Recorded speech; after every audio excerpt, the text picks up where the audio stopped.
15 ফেব্রুয়ারি থেকে যুবসাথী প্রকল্পে আবেদন শুরু হবে। আর কিভাবে আবেদন করতে হবে এবং যুবসাথী প্রকল্পের ফর্ম কিভাবে ফিল আপ করতে হবে সেটা আজকের ভিডিওর মাধ্যমে সকলকে জানিয়ে দেওয়া হবে। তো এখানে বলা হচ্ছে মাধ্যমিক পাশ হলেই আবেদন করা যাবে যুবসাথী প্রকল্পে। আবেদন করতে কি কি নথি লাগবে, কিভাবেই বা আবেদন করবেন। রাজ্য বাজেটে যুবসাথী প্রকল্পে বেকার যুবক যুবতীদের মাসে 1500 টাকা ভাতা দেওয়ার ঘোষণা করেছিল রাজ্য সরকার। আগামী 1 এপ্রিল থেকে যুবসাথী প্রকল্পে ভাতা দেওয়া শুরু করবে রাজ্য সরকার। বাজেট পেশ করার সময় রাজ্যের অর্থমন্ত্রী চন্দ্রিমা ভট্টাচার্য জানিয়েছিলেন আগামী 15 আগস্ট থেকে এই ভাতার টাকা পাওয়া যাবে। তবে মুখ্যমন্ত্রী মমতা বন্দ্যোপাধ্যায় জানান যে 1 এপ্রিল থেকেই মিলবে এই ভাতা। 1 এপ্রিল থেকে নতুন আর্থিক বছর শুরু, তাই এই সিদ্ধান্ত নিয়েছে রাজ্য সরকার। অর্থাৎ রাজ্য সরকারের প্রাথমিক ঘোষণা অনুযায়ী 15 আগস্ট থেকে যুবসাথী প্রকল্পে টাকা দেওয়ার ঘোষণা করা হয়েছিল, কিন্তু সেটা বর্তমানে চেঞ্জ করা হয়েছে এবং চেঞ্জ করে 1 এপ্রিল থেকে টাকা দেওয়া হবে। 15 ফেব্রুয়ারি থেকে আবেদন শুরু হবে যুবসাথী প্রকল্পের জন্য। আর এটা হচ্ছে বাংলার যুবসাথী প্রকল্পের অ্যাপ্লিকেশন ফর্ম। আর সর্বপ্রথম এখানে colour passport size photograph paste করতে হবে। আর এখানে বলা হচ্ছে ইংরেজি বড় হাতের অক্ষরে পূরণ করুন, অর্থাৎ এই ফর্মটি বড় হাতের ইংরেজি অক্ষরে পূরণ করতে হবে, সেটা এখানে বলা হচ্ছে। আর এখানে বলা হচ্ছে অ্যাপ্লিকেশন ফর্ম ফর বাংলার যুবা সাথী স্কিম, অর্থাৎ বাংলার যুবসাথী প্রকল্পের আবেদনপত্র। আর এখানে দুয়ারে সরকারের রেজিস্ট্রেশন নাম্বারটি বসাতে হবে। এখানে আবেদনকারীর আধার কার্ডের নাম্বার বসাতে হবে। এখানে বেনিফিশিয়ারি নেম, অর্থাৎ আবেদনকারীর নাম বসাতে হবে। আর এখানে মোবাইল নাম্বার বসাতে হবে, অর্থাৎ যেই মোবাইল নাম্বারটি ব্যাংক অ্যাকাউন্টের সঙ্গে লিঙ্ক থাকবে সেই মোবাইল নাম্বারটি এখানে বসাতে হবে। এরপর এখানে ইমেল আইডি বসাতে হবে। আর জেন্ডার বসাতে হবে, অর্থাৎ মেল কি ফিমেল বা আদার্স সেটা বসাতে হবে। আর এখানে ডেট অফ বার্থ বসাতে হবে।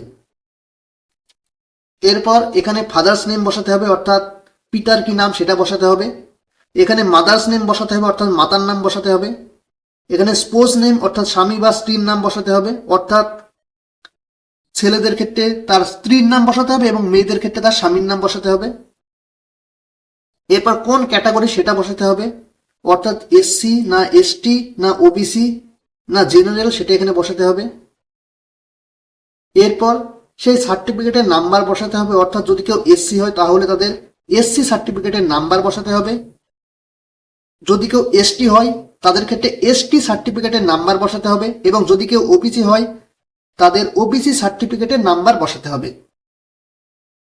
আর যারা জেনারেল ক্যান্ডিডেট তাদের ক্ষেত্রে এখানে কিছু বসাতে হবে না। এরপর এখানে ম্যারিড না আনম্যারিড সেটা এখানে বসাতে হবে। এরপর এখানে হাউস নাম্বার বসাতে হবে, অর্থাৎ এই হাউস নাম্বারটি ভোটার লিস্টে পাওয়া যাবে, তো সেখান থেকে সকলে দেখে নিয়ে সেই হাউস নাম্বারটি এখানে বসিয়ে দেবে। এরপর এখানে ভিলেজ বা টাউন বা সিটির নাম বসাতে হবে। এখানে পোস্ট অফিসের নাম বসাতে হবে।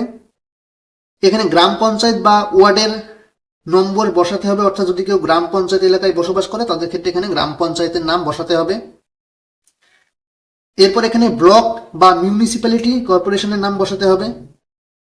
এরপর এখানে পুলিশ স্টেশনের নাম বসাতে হবে, জেলার নাম বসাতে হবে। এখানে এখানে পিনকোড বসাতে হবে এবং এখানে স্টেট বা কোন রাজ্যের বাসিন্দা সেটা এখানে আগে থেকেই দেওয়া রয়েছে ওয়েস্ট বেঙ্গল, অর্থাৎ ওয়েস্ট বেঙ্গলের ক্যান্ডিডেটরাই এখানে আবেদন করতে পারবে, অর্থাৎ বাইরের অন্য কোনো স্টেটের বাসিন্দারা এক্ষেত্রে আবেদন করতে পারবে না। আর এখানে মাধ্যমিক পাশের ডিটেলস দিতে হবে, অর্থাৎ মাধ্যমিক পরীক্ষার সময় তার রোল কত ছিল, কোন বোর্ড ছিল সেগুলো বসাতে হবে। আর শিক্ষাগত যোগ্যতা সর্বোচ্চ, অর্থাৎ হাইয়েস্ট এডুকেশন কোয়ালিফিকেশন কি ছিল সেটা এখানে বসাতে হবে এখানে। আর বর্তমান পেশা কি সেটা এখানে বসাতে হবে।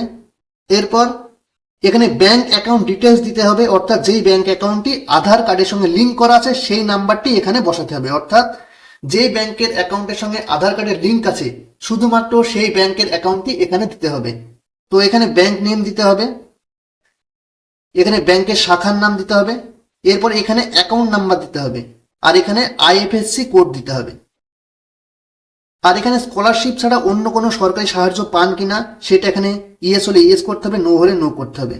অর্থাৎ স্কলারশিপ ছাড়া যদি কেউ অন্য সরকারি সুযোগ সুবিধা পায় তাহলে তারা এক্ষেত্রে আবেদন করতে পারবে না, অর্থাৎ সকলকে এখানে নো বসাতে হবে। আর যদি কেউ সরকারি সাহায্য পান তাহলে এখানে তাদের ডিটেলস দিতে হবে। আর যুবসাথী প্রকল্পে আবেদনের সময়সীমা হচ্ছে 21 বছর থেকে 40 বছর বয়সীরা সকলে আবেদন করতে পারবে এবং তার সাথে সাথে তাদের মাধ্যমিক পাস হতে হবে, অর্থাৎ মাধ্যমিক পাস হয়ে থাকলে এবং তার সাথে 21 থেকে 40 বছর বয়সীরা সকলে আবেদন করতে পারবে।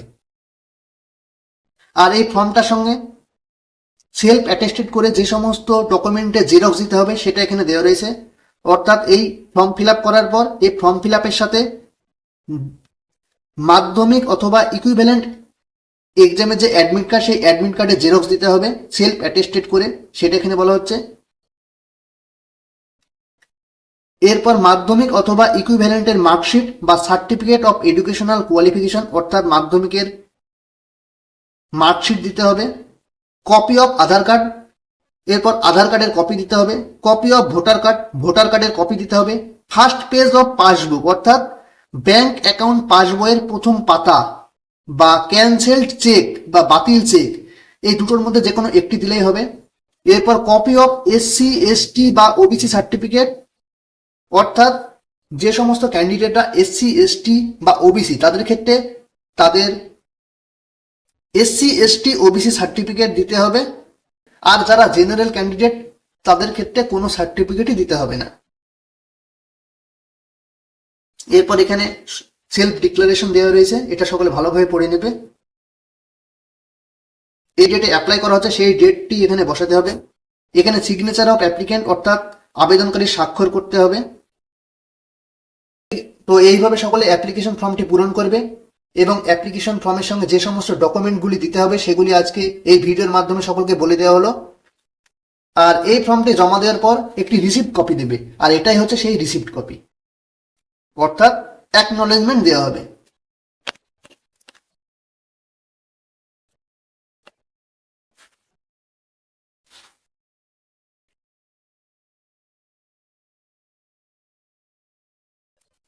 তো এইভাবে সকলে আবেদন করবে।